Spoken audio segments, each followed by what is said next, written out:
Saya Stephanie Ginting, debat ketiga Pilpres kemarin ini menjadi perbincangan hangat lagi. Salah satu subtemanya adalah pertahanan yang kemudian menjadi sorotan masyarakat. Kita akan bahas bersama Pak Wiranto, sudah bersama dengan saya. Apa kabar Pak Wiranto? Baik, ya Stephanie. Sehat ya Pak? Sehat-sehat. Pak Wiranto sebagai mantan Panglima ABRI, mantan Menhankam, dan mantan Menko Polhukam, ini paripurna sekali untuk kemudian saya tanya pandangan terkait dengan debat kemarin hari Minggu yang salah satu subtemanya adalah pertahanan. Bagaimana perspektif Pak Wiranto? Saya juga melihat itu. Gimana Pak perspektif Pak Wiranto? Apa? Perspektif Pak Wiranto melihat debat kemarin. Ya, debat itu sebenarnya kan kita tujukan untuk hal-hal yang positif ya, untuk memahami kedalaman para calon presiden tentang kebijakan-kebijakan yang menyangkut masalah pertahanan keamanan negara. Sehingga ya sebenarnya apa yang dibincangkan harus pada wilayah itu.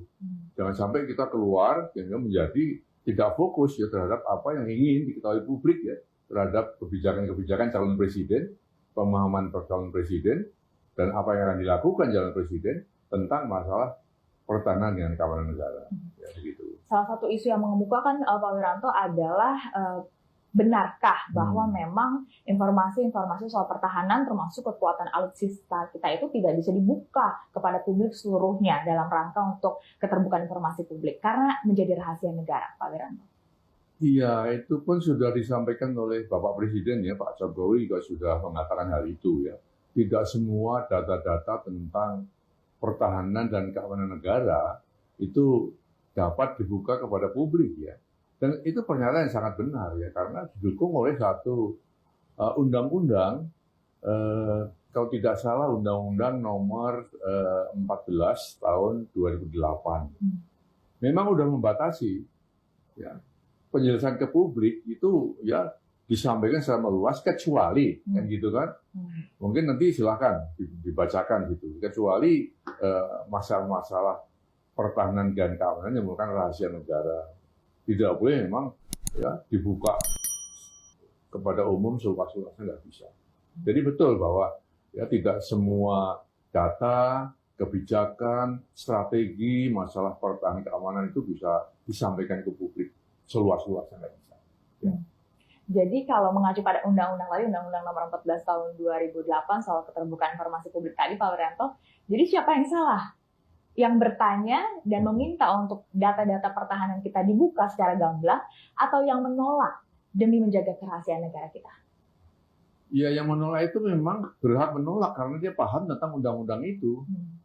Sedang yang bertanya tentunya tidak perlu ditanyakan karena memang ada pembatasan undang-undang yang memang tidak dibenarkan ya untuk membeberkan strategi pertahanan, data-data pertahanan kepada publik.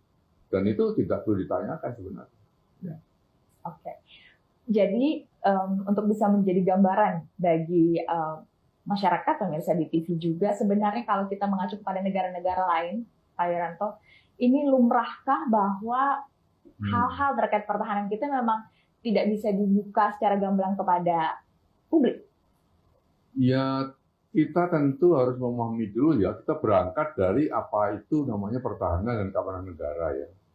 Itu kan dimulai dari adanya satu ancaman-ancaman terhadap satu negara.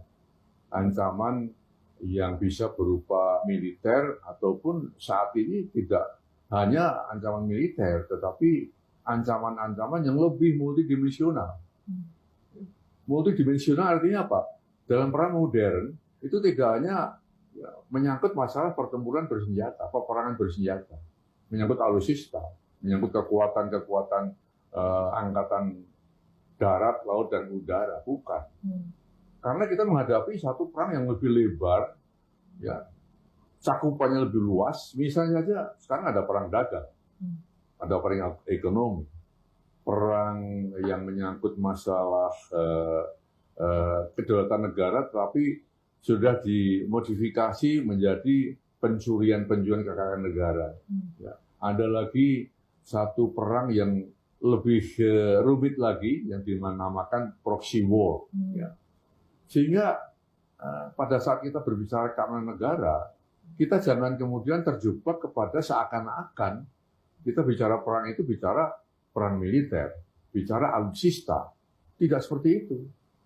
Karena sejatinya ya, walaupun kita tahu bahwa antar negara itu selalu ada namanya konsep persahabatan antar negara, ada konsep kerjasama antar negara, bahkan ada kerjasama bilateral, multilateral, ya, ada OPEC, ada APEC, ada ASEAN. Itu semuanya kan kerjasama yang secara formal itu kan adanya satu persahabatan antar negara. Tapi ingat, ya, Presiden pun pernah mengatakan secara esensial itu ada satu persaingan yang luar biasa, saling menjatuhkan, ya, bahkan saling mengancam dengan cara-cara yang tidak terlihat, ya, proxy war. Ya. Nah, oleh karena itu, kalau kemudian menghadapi hal semacam itu, ya, kita buka-bukaan data, kita membincangkan strategi kita menghadapi itu tidak dibenarkan oleh undang-undang. Ya, kita menjadi lemah, menjadi telanjang, ya. Nggak mungkin itu. Ya. Jadi debat capres ini juga bisa jadi dilihat oleh negara-negara lain dengan kepentingan nasional mereka masing-masing, dan ada risikonya untuk negara. Ya pasti, ya. Pasti mereka akan memperhatikan betul jalannya debat calon presiden ini. Dan pada saat kita dipaksakan membuka rahasia data-data pertahanan kita, ya kita namanya bodoh, ya.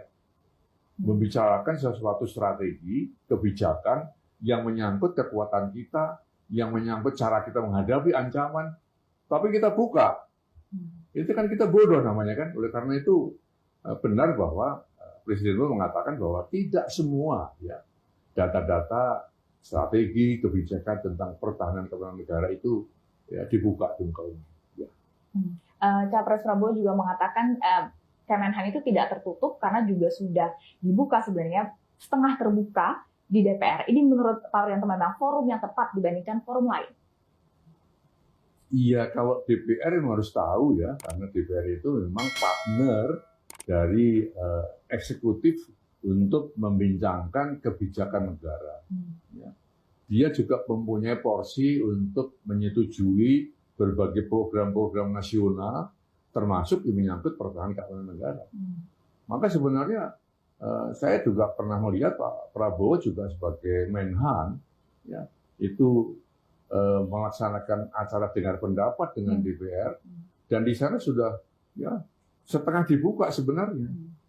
Tapi pada saat anggota DPR ingin mendesak lagi, ya, untuk lebih detail lagi, menjelaskan secara terperinci kekuatan kita berapa, senjata kita yang kita miliki berapa, anggaran detailnya bagaimana, memang Pak Prabowo kan menolak. Karena Pak Prabowo benar bahwa undang-undang nggak boleh, ya, untuk membuka secara menyeluruh, ya, hal-hal yang menyangkut pertahanan dan keamanan negara. Ya. Dan DPR Komisi 1 yang menjadi mitra Kemenhan juga adalah wakil rakyat, begitu ya, mewakili masyarakat Indonesia. Justru karena dia wakil rakyat, dia boleh bertanya, tapi pada batas tertentu, ya, tatkala dengar pendapat itu diliput oleh wartawan, disiarkan secara umum meluas, boleh dibuka sebagian. Tapi begitu ingin yang lebih detail, ingin lebih spesifik lagi, maka Pak Prabowo minta kita tertutup. Benar itu benar.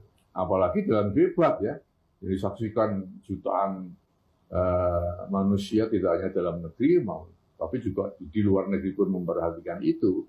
Ya, nggak mungkin, ya, beliau menjawab secara lugas, secara detail, kebijakan, strategi, kemampuan, data-data tentang pertahanan keamanan negara.